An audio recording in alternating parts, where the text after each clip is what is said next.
Good Tuesday afternoon to you. Welcome to the Jon Sanchez Show on News Talk 780 KOH. It's a pleasure to be with you and a pleasure to be with, at the moment, one of our two co-hosts, Mr. Cory Edge of Edge Realty. How you doing, my friend?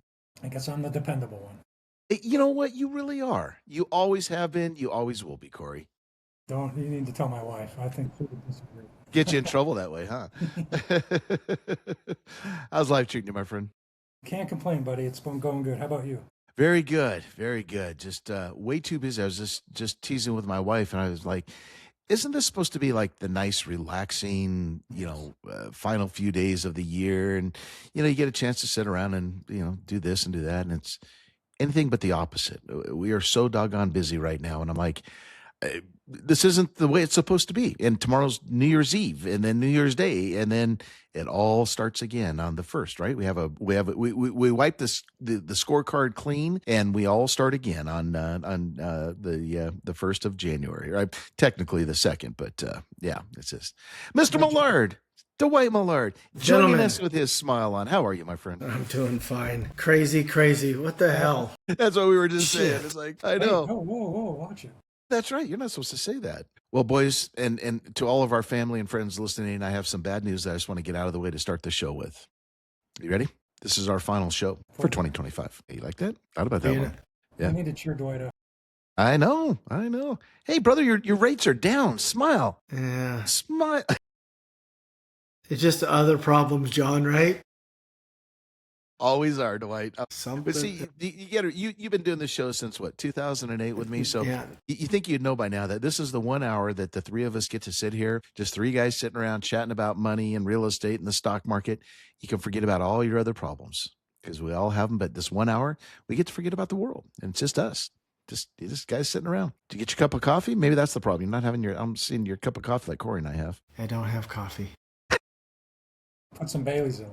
Yeah, exactly. Maybe need something a little bit stronger. All right. Well, the Scrooge is going to be participating with Cory and I as we get into our topic after the stock market recap. As we wrap up again the final show of 2025, we're taking a step back to review what this year has taught you, the stock market investor, you, the homeowner, and those of you that are business owners. But more importantly, how to position yourself to win in 2026, right? We just want winners here. Sound like Trump in it for a second. But with the markets, the real estate, interest rates, all at a turning point. Today's show is about clarity. It's about confidence and smart moves going forward in both the real estate, stock market, and of course, your personal lives, right? We want to I just got this feeling, guys, and I hope I'm not wrong on this, that 2026 is going to be a phenomenal year, as we'll discuss here momentarily, for both of our respective industries, right? For the stock market side of things, for the economy, for real estate. Hopefully in 2026, the final show that, Dwight will be smiling because it was such a great year.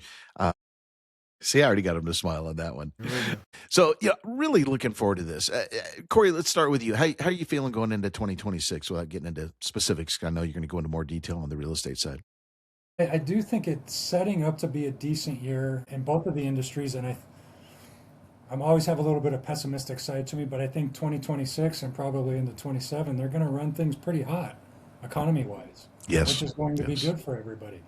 Yes. 2028, 2029, who knows what happens. It's an eternity. The next couple of years could be barn busters. Yeah. Depending on how hot they run this thing. Yep, absolutely. Dwight, how about you?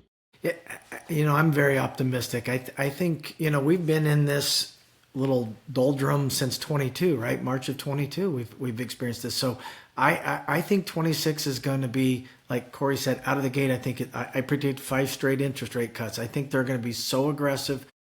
And the consumer right now is seeing it, at least in the gas pump, right? I mean, they're seeing a little bit, and they're seeing a little bit at the store, but it's not enough. And Trump and his administration knows right now it's not enough. And so he's got to turn that around before July or August. I mean, into the midterms, or you're going to run a risk of everything he's put together will be sidetracked. That's a great point, Dwight. And I think that's something that we all need to think about going into 2026 is, the midterm elections are right around the corner. based upon, and Lord knows I am not a politician nor would I ever want to be, but based upon the data that's showing out there, it's going to be a challenge, for the Republican side. It's going to be a challenge for us. And to your exact point, I'm so proud of you for bringing that up. They're going to have to come out of the gate with some things that they're probably not even talking about right now, right? As far as the real estate, interest rates, again, we're all confident that we're going to see rates come down, and we'll discuss this further because, again, he's going to be able to put into that chairman position whoever he wants to put into that position. He's going to have there's a few people on the FOMC that should support the chairman as they normally do and drive these interest rates lower. Now, the flip side that many economists are talking about right now is, hey, this could be great, right? That we could see the economy take off and boom and everything that the three of us think that's going to happen. But the flip side of that is you could see inflation start to really take off. Right. So how are you going to do that if rates are coming down and inflation is taking off? That's not a good environment either. So hopefully it's not going to be too crazy. It'll just be, kind of Goldilocks, not too hot, not too cold, but definitely, better than, this was a crazy year, guys. And I can't wait to, to go through some of this, thinking back as I was preparing for the show, thinking back to, what we've gone through. And I'll be the first to admit to you, I'll be the very first to admit, I really had to go back and wait a minute, Trump hasn't even been in office for a year yet. And look at all of the things that have been done, right? It has been, I think if you're in a business that has anything to do with money, whether it's stock market, real estate, lending, whatever the case is, I think many of us are feeling the same way. Like you think back and it's like, my gosh, it's not even been a full year since he's been in. And look at all the things that we went through, as we'll discuss, from obviously the tariffs announcement in April and all the way through. And again, most of them have been very good, obviously, because we're near historical levels of the market and, real estate's starting to come around. Your mortgage rates are coming down. So, many of the plans have worked, but whew, what a year it has been. No wonder we're all tired coming into the end, right? Well, John, and what do you think? Aren't you on the outside of another government shutdown in January? Isn't potentially? That yeah. I think, unfortunate, the Democrats are able to spin it. The last shutdown was off that Obamacare and the subsidies. Sure. They spun that enough it was almost an equal thing. Well, the Democrats voted entirely for that craziness, right? So, I think they're, politically speaking, I think they would be okay with another shutdown. It's potential. Yeah, it's very much potential. And we've seen that since the shutdown did occur, Dwight. We've seen that, right? That's something that they've been coming out and talking about. And I just read an article, I think it was yesterday, just mind-boggling, the cost now for those that were on Obamacare and what they're facing now. And the gist of the article, they interviewed a number of business owners and just kind of average people, not people that are poor, but not people obviously that are rich. But many people are saying, you know what? I'm foregoing medical insurance. I can't afford it. I went from the subsidy, $400, $500, $600 a month for my family to now $2,200 a month for my family. So I can't do it. So, and that's one thing I want to go over today as we recap the year is this was a year of and I don't like when this happens. We've had it in the past where I'll call it the top 1%ers get so much farther ahead than middle America. Right. And that's never good. Not when people are not able to afford medical insurance or they can't afford to go to the grocery store, that type of thing. But yet you see, Trump today launched, 3, 4, 5 different ETFs under his name. Right. So he's capitalizing on being in Washington. And you're seeing obviously the AI boom and many people becoming billionaires overnight in some cases. But yet the rest of the world or the rest of the country is just going, I'm just struggling trying to make it to Friday when I get paid, right? And that's the scary part, and that's the part that can hurt the Republican side of things, right? Because obviously there's many more middle class Americans than there are, the 1%ers. So, Cory, I know you've probably been following this wealth tax that California is playing around with, right? You got to make a lot of money. You got to make $1 billion or something. But I don't know if you saw that interview. I don't even know who the gentleman was. He was really good on CNBC this morning.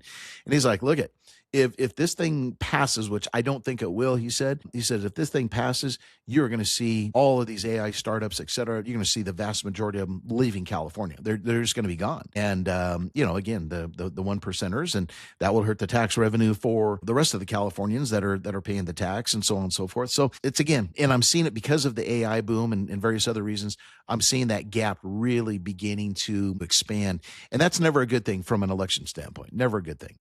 Yeah, and I agree. And I think, especially going into the midterms next year, the people that voted with the Democrats in the presidential election are not going to switch sides. So they're already kind of locked in. The fear is losing some of that base that swept Trump and all the Republicans in there.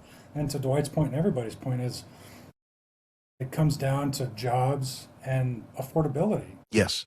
And Trump just a couple weeks ago was, I don't know if I can't remember the term he used about affordability isn't a real word or something. It is. I mean, people cannot afford stuff. I'm one of those people. My insurance will go from $900 a month to almost 4,000, right? And so it's unbelievable. And we don't go to the doctor. Like my wife takes some phenomenal care of us.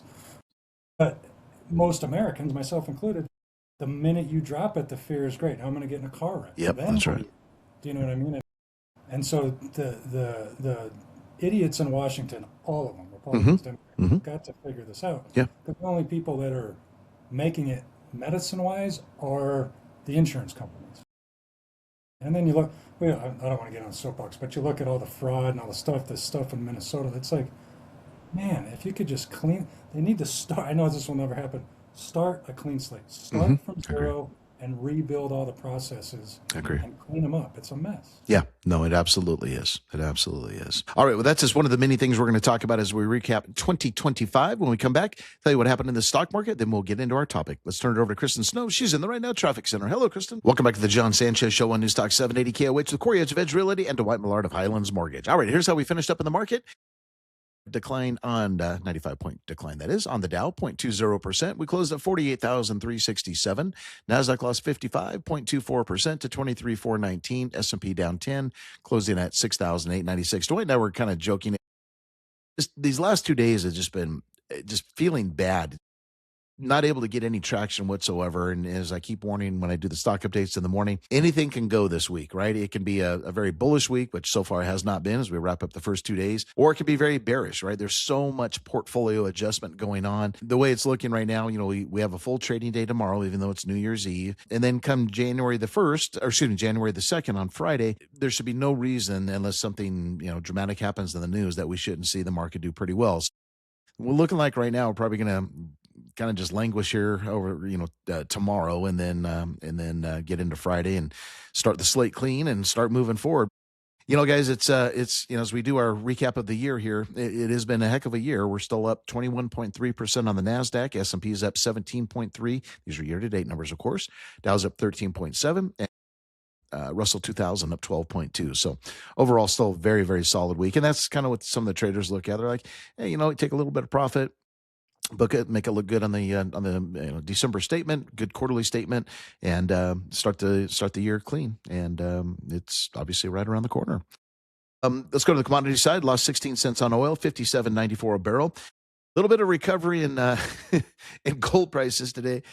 Cory, did you watch this gold movement yesterday? The plunge.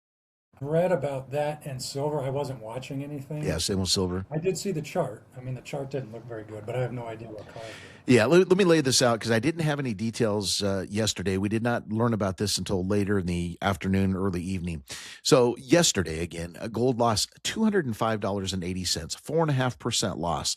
Silver went down $6.69, 8.7% to $70.52 an ounce. And everyone was scratching their hair going, what the heck happened, right? Because we were at record levels on Friday. Things looked great. I mean, the charts looked amazing. Well, yesterday, what we found out was the Chicago Mercantile Exchange, which is where silver and other precious metals, gold, et cetera, are traded. They all of a sudden decided to raise their margin requirements. Remember, sound familiar? Remember a few years ago and we've seen similar things happen? So they raised their margin requirements, which again, for those of you not familiar with what I'm talking about, these traders, they will margin this like you do in a stock account. They will margin their account or their client's account to get leverage, right? To be able to buy more. So I don't know I don't remember from, 36 years ago when I took the Series 7 test.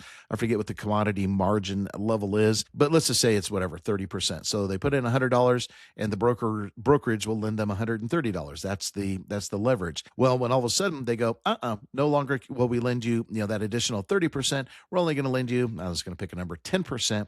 Guess what? They got to sell off their holdings, right? To come down to that new margin requirement. And so that's what we saw happen today.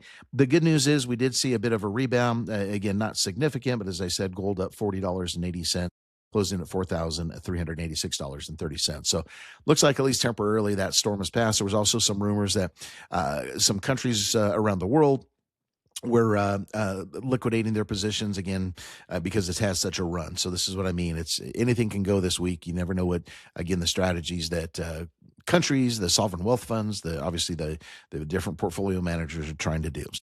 That was a bit of relief. We saw Newmont come back again a little bit today after a big sell-off yesterday, up $2.06 to 101.87. Looks like this whole mess with Warner Brothers and Skydance looks like this whole thing is going to unravel again. CNBC and Bloomberg reported this afternoon that Warner Brothers Discovery plans to reject Paramount Skydance's latest takeover bid. Remember, Larry Ellison had to step up last week and guarantee $45 billion because his son runs Paramount. And looks like that wasn't enough. So they're playing the game, trying to get the share price up. So I'm sure something will get done eventually there.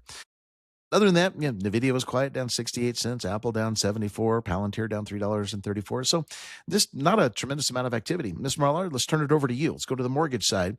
10-year Treasury up 1 basis point, 4.13 was our close. How'd we do on the 30-year mortgage today? Yeah, we've been sitting in this spot, John, for quite some time now. We're at 6.20 according to Mortgage News Daily on the 30-year fixed. I mean, it's pretty spot on. I mean, and quite frankly, John, that comes at a point. It's what I try to tell everybody, that 6.2 generally comes at a point for the AAA buyer. So if you've got less than perfect credit scores, you're inside of the 700, you're at 680, that rate is definitely higher. I mean, we're much higher. I'm just curious, roughly.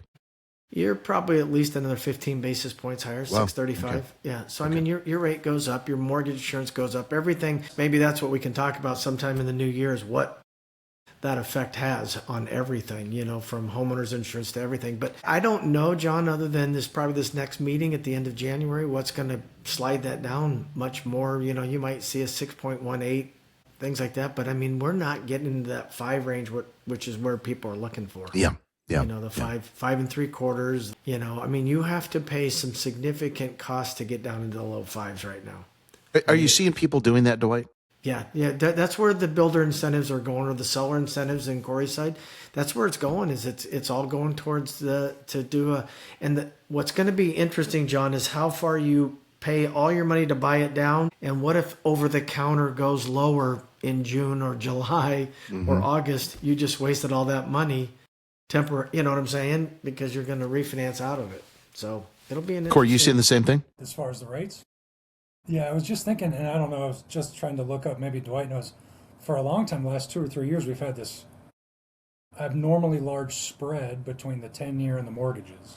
And so do we still have that spread, or is that narrowing? Because to me, that's like I don't know, when I see that, it's almost like the investors have the risk off. Like, we don't want to deal with housing, but we will for this amount of payoff. And maybe they'll see less risk in it. I don't know. I'm just thinking. Yeah, we're, basically, what, 2.07 spread between the 10-year and the 30-year. Memory serves me correct. That's pretty much where we've been most of the year. We've been about 2%. Yeah, about a 2%. It feels like it. That's been pretty. I guess the other question I have, John, is we talked. What was it last week, Cory? And we talked about the quantitative easing on the Treasury side. Yes. Am I missing that? I mean, I haven't had a chance to. So, do you anticipate any MBSs in that, mortgage-backed securities in that, which is what they did in 08, 09 and different times? That would drive the rates down. I'm surprised Trump's not pushing mortgage-backed security participation. Well, yeah, give him time, right? Okay. Yeah, come May, when he has whoever he chooses in there, I'm sure that'll be one of the many, as the analogy we like to give, one of the many drawers of the Craftsman toolbox they'll be able to open up and do something like that on top of the interest rate cut itself, which we know can obviously have a positive effect on mortgage rates or a negative effect, as we experienced before this last December. I think it's been so long. I mean, people don't remember that the Feds were buying at an incredible rate, mortgage-backed securities and the treasuries. And then remember they stopped, not only they stopped buying, then they actually started selling off their balance sheet. Mm-hmm. So it was the double whammy. Now they're going, okay, wait a minute, we're going to go back and buy some mortgage back or some treasuries now. What's the change of heart? Well, because they want, remember, the Fed wants to get the shorter end of the curve, the 2-year treasury. They want to get that down, right? And that's how they plan on doing it is going back and buying those securities. So that's why, again, like you said, quantitative easing, they won't admit it's quantitative easing, but looks and smells like a duck, and quacks like one, it probably is. So I think we can all be very comfortable saying it's quantitative easing. So is it safe to assume they're not unwinding their balance sheet then now? Well, yeah, I think it is safe to assume that. Yeah, they want to drive that shorter end of the curve down, which I was going to bring that up. I mean, you look at if you look at the spread. Let me just bring it up real quick here before we go to break. See what our spread is right now on the 2-year versus the 10. So, yeah, 2-year we're at 345. So now you look at that 2-year spread, and that's where the Fed's trying to determine where they want to get rates to, right? They want to get as close as they can, and they're pretty much there right now. That's why some are saying we're not going to get anything as far as a cut in January because we're just about there at a yield of 345 on the 2-year. That's just about where the Fed funds rate is at this point. So, that's one issue that we got to watch. But that's what they're trying to do, Dwight, is to get that shorter end of the curve down. They're not touching the 10, which is what I know the mortgage side likes to look at. But the idea is if you get the shorter end of the curve lower, then you would get eventually the 10-year and 30-year and so on and so forth. All the other bond yields would come down also. Only time will tell. It's still very early. I mean, we just had that cut, a few weeks ago. But yeah, 3 rate cuts in 2025. If you could, Dwight, do me a favor, pull up some data when we go to this break and share with us when we come back. Where were we at this time last year on the 30-year mortgage? That'd be interesting to kick things off as we recap the year on 2025 and the lessons learned. Let's turn it over to Jack Saban. He's got news, traffic, and weather. Hello, Jack. Welcome back to the Jon Sanchez Show on News Talk 780 KOH with Cory Edge of Edge Related to Dwight Millard of Highlands Mortgage. Final show of 2025. Went by so fast, didn't it? I'll do a show with you on Thursday. I know I guess I'll be too late. Because I'm not. I'm going to be watching football on Thursday because it all starts on Friday, Cory. Wait a minute, John. We got a side bet on USC TCU tonight, right? That's right. Oh, it's all USC, baby. It's all USC. Yeah, I doubt it. But we'll see. My boys will take it. Are there head shavings involved in this bet? No, but how about a nice steak and lobster dinner next time we see each other? All right. Go. And then, Cory, while we're on football, New Year's Day, of course, USC and Indiana. Alabama and Indiana. Yeah, we're gonna see if Indiana and Ohio State are for real. Let's put it that way. Okay. Yeah. Okay. I'm going with my boys at Bama. So just going on the record here, USC and Alabama. That's all I care about. It's one thing to play in that Big Ten, but when you got to venture out to the SEC, good luck. That's very true. That's the big boys league. I mean, Alabama proved to all the naysayers why they should have been in. Yep. I mean, they rocked. Them and Miami, both. Yes, indeed. Yeah, I think Miami wins tomorrow. I do too. Yeah, definitely. This is the good time. This is when Cory and I always come back at the beginning of the year and go after the national championship. Go, geez, Cory, what are you going to do on Saturdays now? I'm lost. I use Saturdays as an excuse not to do anything because your wife can't argue with you when your college football's on. You just it's like we were talking about it. Now there's nothing to watch, right? And it's cold outside, right? Exactly. That's when you tear apart a bathroom or you rip the roof off your house. Not on purpose, right? Yeah, right. Yeah, exactly. All right, let's get into our 2025 year in review, guys. I'll start with the first one. And the first point that we have is markets, money, and mindset, right? What worked in 2025 in regards to markets, money, and mindset? So let me tell you what I think worked in 2025 in regards to the markets.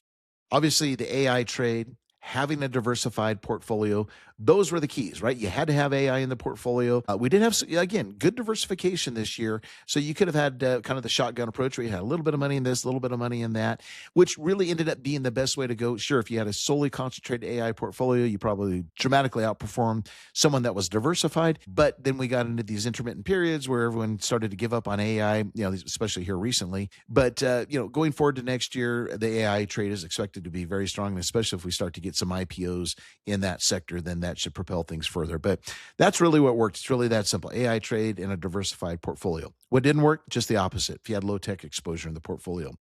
Biggest surprises investors faced this year, in my opinion, how the market and the economy, as I mentioned earlier in the show, rebounded after the tariff scare in April. Just mind-boggling, right? It felt like the world was coming to an end. We didn't know what to expect. But once again, hopefully you tuned into the show and you listened to our advice, and we told you, stand pat, diversify, buy an opportunity. And hopefully if you heeded our advice, then probably ended the year pretty well. So once again, our takeaway from that, you never overreact, right? Especially with Trump in office, anything can happen. And just a few comments, a few posts on True Social, and we had to get used to that this year, guys. Right? We haven't had a president that posts on social media in quite some time. We had to get used to what to market. Started to get pretty good towards the end of this year. Of okay, he's going to post something, says something negative, and let's just wait and see what really happens. Man, that was a challenging time. And then I think my other big surprise that investors face, as we were just discussing a moment ago, interest rates, right? We had 3 interest rate cuts, September, October, December.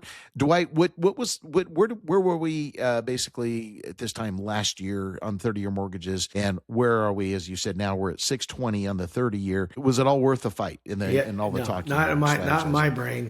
Okay. Yeah, we were at 6.73 a year ago, and in that whole year of up and down and sideways and forwards and backwards and phone calls, 620 is where we ended up. So that's a 0.53, so a 50 basis point. That's decrease. Not bad though. I mean, 0.5%. 0.5%. Oh my goodness, that was a lot of turmoil for that. But John, if we kind of stay maybe kind of in the same wheelhouse, maybe a couple more than the 3. Maybe that puts you another half. That puts you at 5.7. So if we use the ratio, so we had 3 cuts, a 0.25% each. So 75 basis points there. So basically what you're saying, Dwight, is if we get 3 cuts, we can see a 0.5% decline roughly in mortgage rates. So we could see, again, 2 to 3 are predicted next year. So that could get you below your 6%, right? If we get 3 in 2026, that could break that 6% mark finally, which I think would be I think so. And then if you go with my 5 straight, I think you might be at 5.5 by July. But aggressive. We'll see. Man. 5.5 by July. All right. It's on tape. Okay. You can't retract that. Tape. We're on tape. It's a cloud, isn't it? That's all. Yeah, it's cloud. Yeah, that's true. It's all over social media. Yeah, everywhere. KOH keeps a copy of it. Yeah, it's everywhere. Dwight. Hey, John, while we're talking about markets, I got to give you some more kudos, because if you remember, when we were at the depths of COVID, you came out and said, "I think we're going to hit an all-time high this year." And Dwight and I are like, "Man, somebody needs to check." Sanchez has lost his mind. This is not going to work. And I remember you coming out at the beginning of this year and then later in the year and say Trump's going to be good, bad, and everybody was like, and then at the depths of the tariff craziness, you reiterated it. And again, I thought, oh, man, we've got to get a straitjacket on this guy. You know what I mean? It just keeps coming. So that's twice. Well, hopefully third time's the charm, Cory. Well, thank you. Yeah. Well, hopefully we don't have a third time. Yeah, right. Exactly. We don't want a third time. Yeah, we don't want a third time. Yeah. When you do this for 36 years, Cory, just like you and your phenomenal real estate moves, we hopefully have a little bit of experience and know how to react to things. It's. I wonder how much AI's not replacing us yet. Sorry. No. I was going to say that was interesting, because I said I wonder how much we're going to be talking about AI in 26.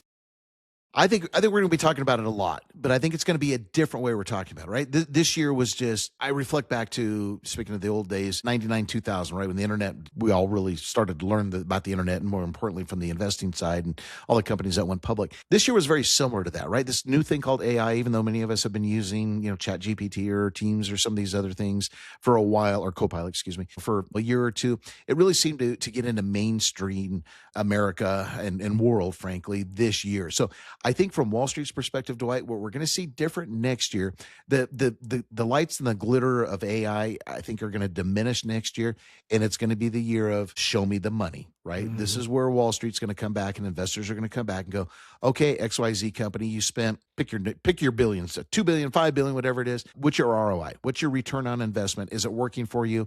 And then I think and then probably towards the end of this year or end of next year, beginning of the following year, then we're going to start to see the next cycle, which is companies beginning to fail, right? It'll be just like the dot-com era. Right now, everybody looks like a hero, or, these new minted IPOs and CEOs walking away with billions. And then next thing you know, they're out of business, and it can happen real quick, because here's one thing that's unique, different compared to the 99, 2000 dot-com.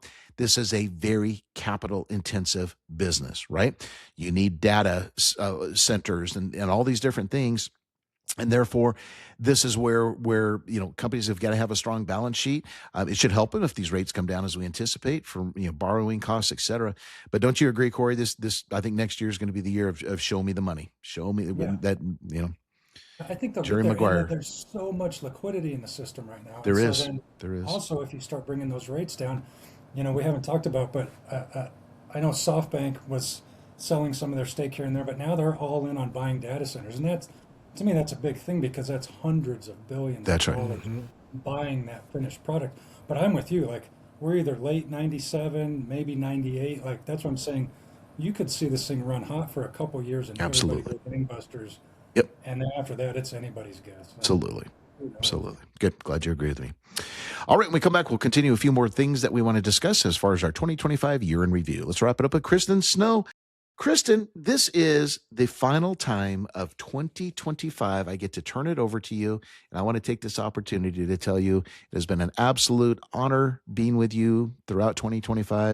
No one does traffic better than you, and I know Northern Nevada appreciates your expertise and everything you do. So we love you, we appreciate you, and wish you a wonderful 2026. Can't wait to be with you in 2026. Welcome back to the Jon Sanchez Show on News Talk 780 KOH. Mr. Cory Edge of Edge Realty, phone number saw.